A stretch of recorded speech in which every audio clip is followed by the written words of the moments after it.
This whole thing is spinning out of control. The ES boutique price tag? A wild $38,000 for one bag. But here's the real tea. What does it actually cost to make one straight out of the factory? Let's break it all down, step by step.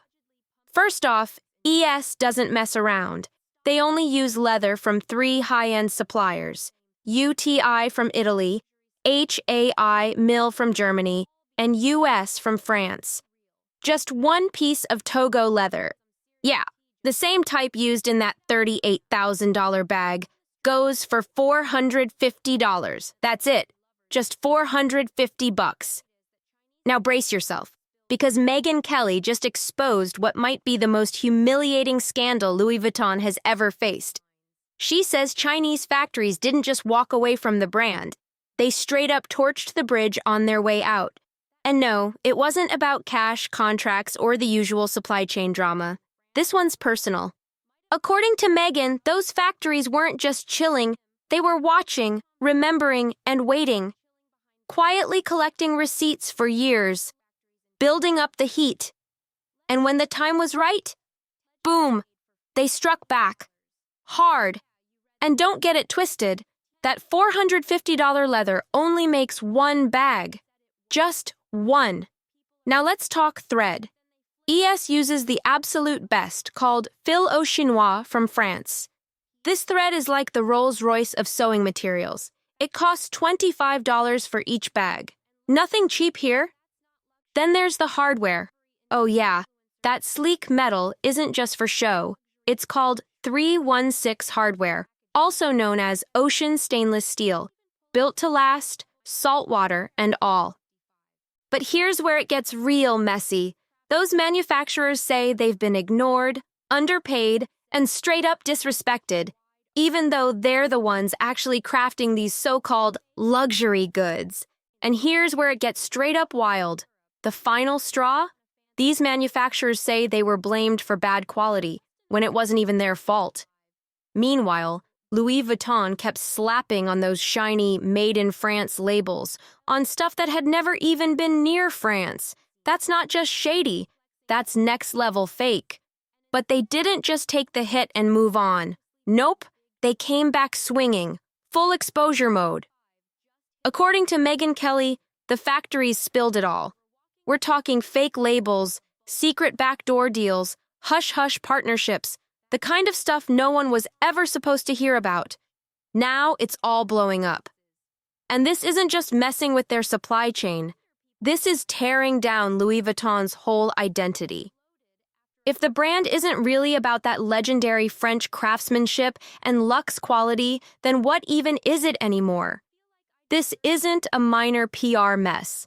This is a straight-up identity meltdown. The damage, huge. Think red carpets, celebrity endorsements, influencers flaunting their LV bags like trophies. All of it starting to fall apart in plain sight. And if even half of what Megyn Kelly said is true, then we might be witnessing the start of Louis Vuitton's downfall. For real. Let's rewind a bit. LV sold us a fantasy that every purse, wallet, and keychain was born in a soft-lit Parisian studio. Hand-stitched by master artisans, surrounded by old-world charm and luxury. But now, that whole dream's looking more like smoke and mirrors. Megyn's not sugarcoating anything. She says the whole Louis Vuitton story? A super expensive illusion, totally fake. According to her, the real birthplace of these luxury goods wasn't some romantic French workshop. It was China, behind closed factory doors. For years, these Chinese manufacturers were handling everything, from raw materials to stitching, all the way to packaging. Start to finish, every single piece went through their hands. The only thing they didn't do? Slap on that Made in France tag. That part came after, like the final sprinkle of the lie. And now it gets seriously shady. These factories, they didn't get one drop of credit. No press mentions, no ads, not even a tiny footnote. Just erased. Like ghosts, used up, tossed aside, hidden like a dirty secret Louis Vuitton never wanted exposed. Kelly even claims the pay was laughable, next to nothing. Meanwhile, the brand was slapping 1,000% markups on bags and calling it luxury. And when customers started noticing problems, crooked stitching, off-color canvas, messed up zippers, guess who took the fall? Those same factories. The ones Louis Vuitton was secretly depending on to keep up with global demand. That's not just shady business. That's betrayal on a whole different level. It crushes the whole idea of what luxury is supposed to be. And Megyn, she says that illusion is over, dead in the water. This wasn't just some random strike or walkout. According to her, it was cold, planned, and surgical. These manufacturers didn't just dip out. They waited, they watched, and when the time was right, they hit the brand where it hurt the most. They waited, silent, patient, just watching until the perfect moment to strike. Insiders say these factories were secretly building a digital arsenal, a full-on data war chest. We're talking screenshots, email chains, payment records, shipping manifests, even private text convos with procurement teams. They had the receipts. And according to Megyn Kelly, some of these documents prove Louis Vuitton knew exactly where their products were really being made and still kept up the front. Then, boom, they dropped the hammer. Kelly says this takedown wasn't random. It was planned with sniper precision. The shutdown hit right before Louis Vuitton's big Fashion Week reveal. The mission? Total chaos. Maximum exposure. They knew the spotlight would be blazing. Cameras ready. Headlines waiting. The whole world watching. And just like that, everything flipped. Influencers were prepped to post. Stores were loaded for the next wave of LV hype. Then, silence. The plug got pulled. Not a slowdown, a full-stop ambush. One insider didn't even call it a boycott. They called it a fashion assassination, a move designed to destroy way more than supply chains. The target? Louis Vuitton's entire image, the myth of ultimate luxury and French superiority, crushed under the weight of cold facts and leaked receipts. And while the truth was dropping like bombs, let's not forget the actual bag costs.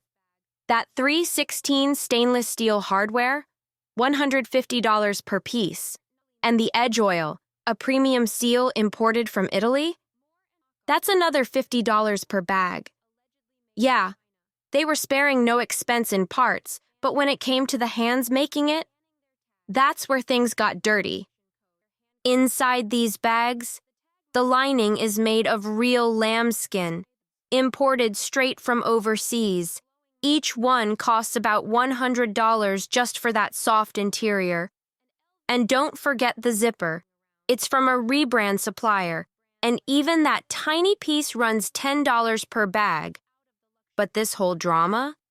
It's way bigger than materials or costs. This wasn't just about halting production.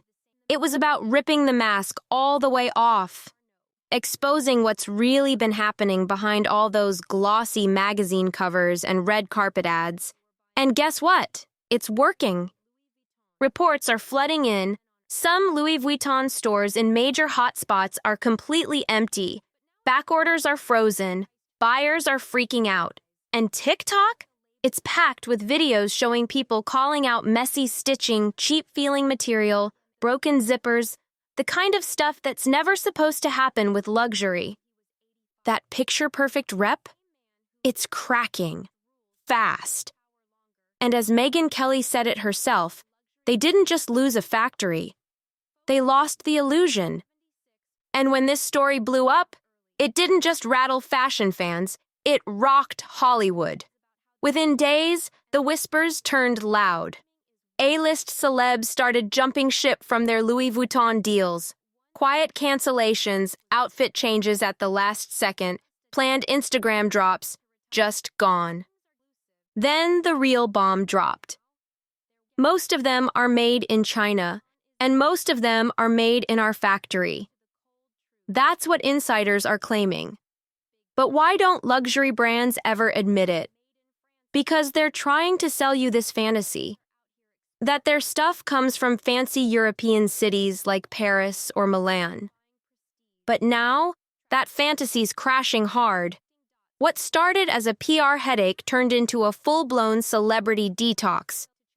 One actress, unnamed but major, was supposedly booked for a massive 55 campaign, and she dipped out days before shooting. Her team didn't waste time. They called it what it was, a full-blown reputational emergency.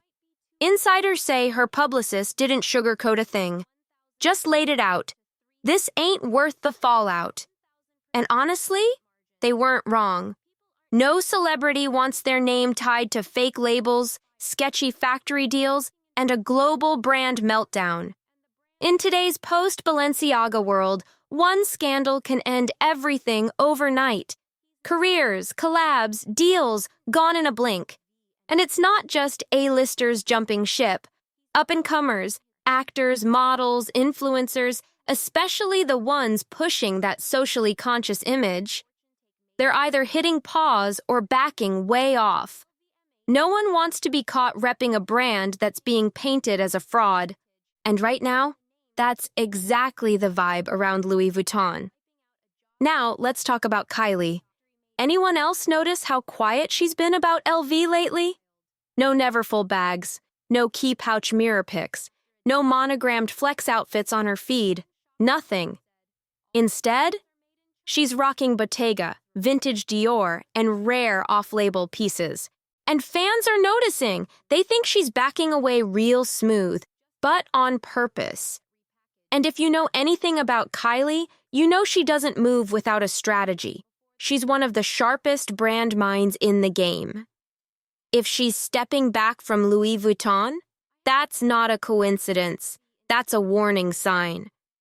She built her empire on looking untouchable, aspirational, and always ahead of the curve. So if she's making a shift like this, believe it's calculated. She knows one wrong move could stick to her image forever. And flaunting LV right now? That's a risk no brand queen is willing to take. Want to stay ahead of the next celebrity brand fallout? Don't miss a beat. Subscribe to Fame Feast right now. New scandals, real talk, and everything they don't want you to know. It's all dropping here.